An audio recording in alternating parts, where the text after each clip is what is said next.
From KUNC and the NPR network, this is In The NoCo. I'm Erin O'Toole.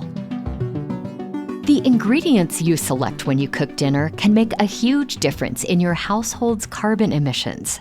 Mark Easter explores that idea in his book, The Blue Plate, A Food Lover's Guide to Climate Chaos. Mark is a retired ecologist based in Fort Collins who studies the ecological impacts of the food we eat. His book walks readers through the typical ingredients of a home-cooked dinner. Then Mark explains the carbon footprint of each ingredient and how to reduce that footprint by making smarter purchases at the grocery store. Today, in the second installment of In The NoCo's Holiday Book Club, we're listening back to a conversation between Mark and In The NoCo's Brad Turner. Mark said he wanted to empower people by giving them this information. And the food he wrote about sounds pretty tasty, too. This is a white bean pasta with kale and garlic and cooked with a little bit of olive oil. That's a meal that my wife and I just love. I'm a pasta lover. Okay, me too. There's so much to potentially feel inadequate about related to the climate crisis. You know, we think about how we get around, whether or not to go on vacations, to do a staycation, how to heat our homes, how to cool our homes. And I think, really the last thing anyone wants to feel inadequate about is the food that they eat. It's just so incredibly personal. What makes you optimistic that helping readers decide what to buy for dinner will help them feel less helpless in the face of climate change? We increasingly see that consumer choice helps to drive the decisions that people who are providing food to consumers at the retail level and wherever it might be make a difference. Not just that, but policymakers make decisions based on these sorts of things as well, too. When people speak up, when they talk about these things, in terms of the things that they ask for at the restaurant or wherever they're eating, it does make a difference. People start to pay attention. To give an example of some advice in the book, you talk about how farmed shrimp has a massive carbon footprint, and you recommend something with less of a footprint, like farmed salmon. Why is shrimp so much worse? Yeah, it's really interesting. And it gets down to where shrimp are grown or where they're raised in these shrimp farms, in these ponds. Most of the shrimp that we used to buy came from the oceans. And starting over, about 30 years ago, and increasingly, shrimp comes from shrimp ponds, from farms throughout the tropics. And those ponds are typically put in place of where mangroves used to be. In order to create the space to raise these shrimp, mangroves get cleared, they get deforested, and shrimp ponds are built in their place. These mangroves are some of the most carbon-rich ecosystems on the planet.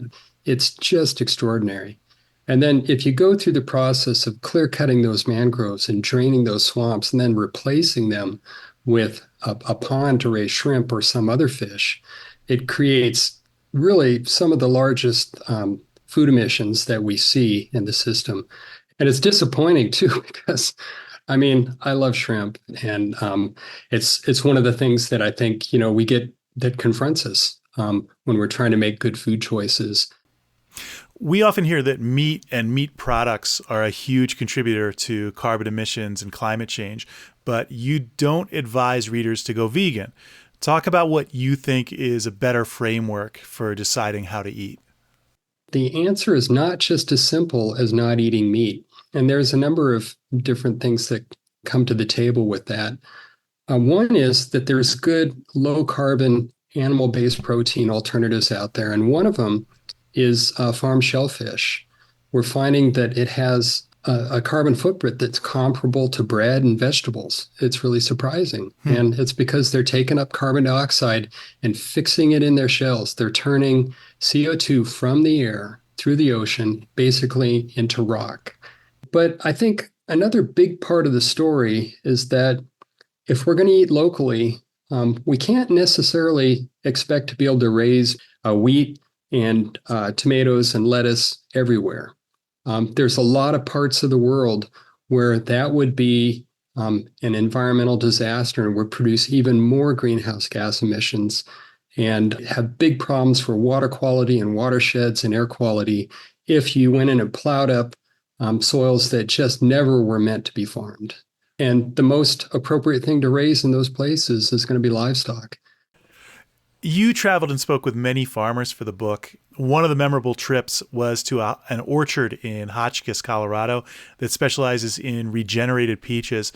What is regenerated fruit, and what makes it more sustainable than a traditionally cultivated fruit?